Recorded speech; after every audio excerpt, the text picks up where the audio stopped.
What's going on, guys? It's Tommy, and I'm coming at you with another review. Today, I'm going to be reviewing Jazwares Micro Galaxy Squadron ATTE. Ever since the inception of this line, this is one of those vehicles that was at the top of my list for creation, and I'm glad that here in, technically Series 6, even though this package says Series 1, I'm glad that we're finally getting this vehicle in the line. Jazwares has really stepped up their game as far as paint applications and sculpted detail with each and every series, so in that way, I'm also happy that they waited until Series 6 to release this one. I did find this at one of my local Walmarts. You can find this vehicle. I've seen people post online. It's showing up at Target locations and Walmart locations, and you can also order it online as well for the most part. This is one of those vehicles I'm super excited to get into my Micro Galaxy collection. This is also the debut of what they're calling the Dreadnought class for the Micro Galaxy Squadron line, which is including a new packaging style or sizing. Every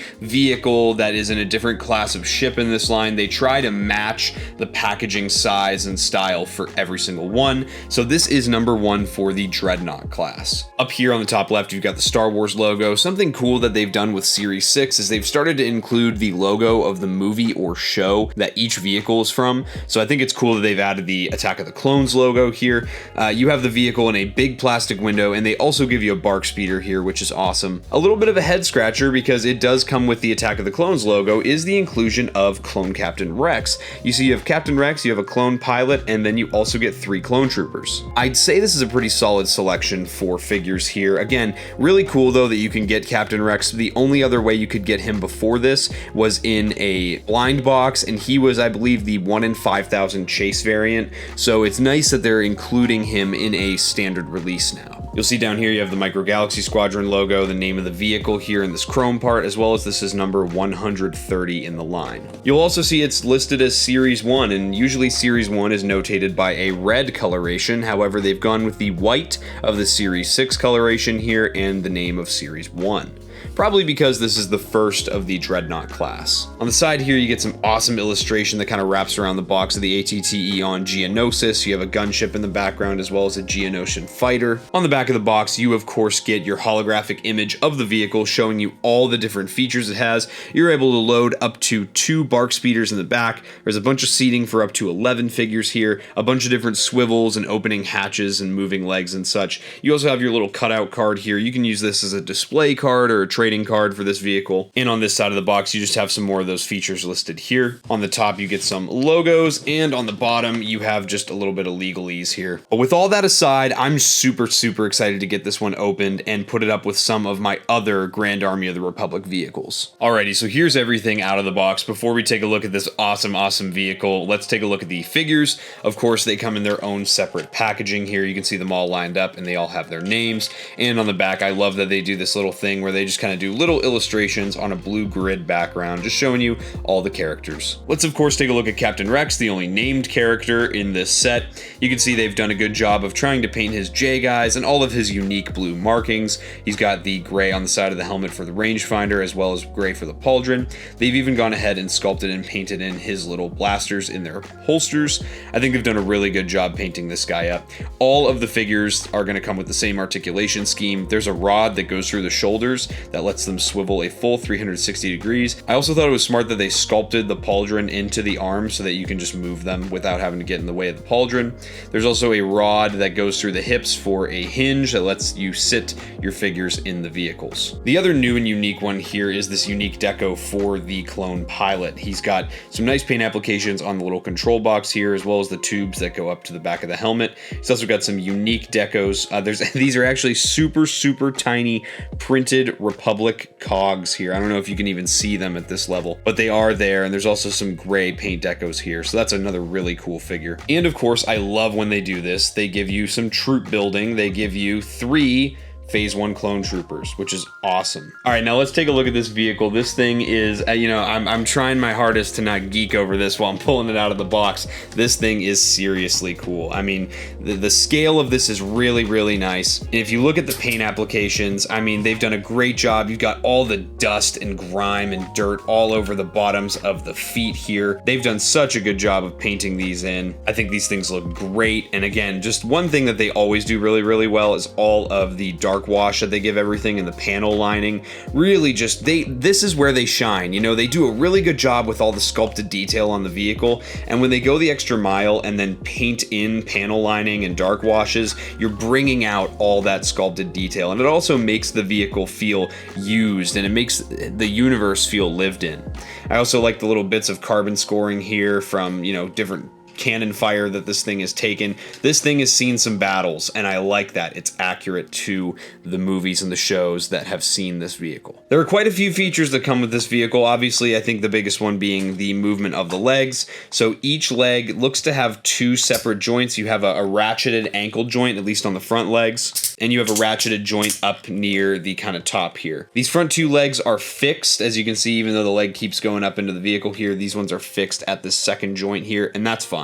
The middle legs have a little bit more give to them. As you can see, they also have a ratcheted joint here, and then they also have another ratcheted joint at the ankle, I guess I'm going to call it. And then same, of course, goes for the back legs, except they haven't given you a joint here at the middle. They give you a joint at the top. And because these joints are ratcheted, it's very easy to lock them into place and get your vehicle into some nice walking poses. This thing can stand on just 4 legs pretty easily, and I think it looks really, really neat when you have it all posed up in just a little basic walking pose. All 4 of the ball turrets on the front are on little ball joints and can articulate individually of one another, which is awesome. The cannon at the top has a full 360-degree swivel, and you can also aim the front cannon up and down. It doesn't look down past the kind of like parallel to the ground mark, but it can be lifted up about 45 degrees. The hatch on the front of the vehicle does open up, giving you access to the 2 pilot spots in the front here, and of course you got some more sculpted detail there with the controls. And then of course the 2 cannons on the back are also on ball joints, and those do articulate individually of one another as well. Now let's take a look inside the vehicle. So you can actually, there are flaps on the sides of the front of the vehicle here. These just pop right off, so you don't have to worry about breaking them or anything. There's no hinge.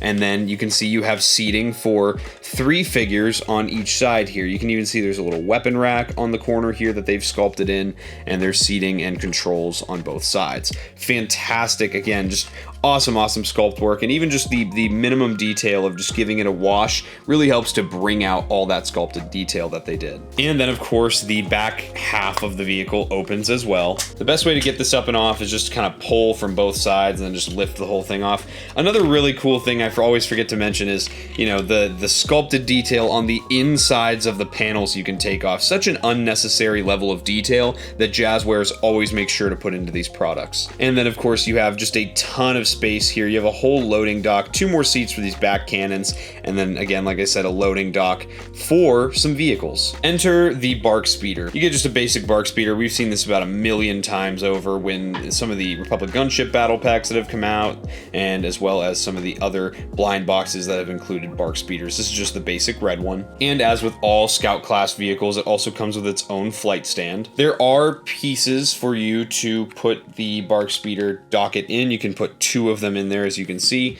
and then this hatch actually pulls down. You can see there's even a little drop down kind of lift system that you can use so that you can drop the vehicles down. It's actually got quite a bit of range here, so you can actually bring it all the way down and place your vehicles on the ground. I do have an AT-RT with a little clone trooper here from the Series 6 blind boxes. I'm sure that you could fudge this to also have AT-RTs in there. As you can see, you could probably fit 2. Technically, like in the Clone Wars show, I know that they could fit 2 AT-RTs in the back there, so you could also fudge that to make it look like in the Ryloth arc in Season 1 of the Clone Wars show, when Mace Windu says, "I need lightning out here now," and they get Lightning Squadron.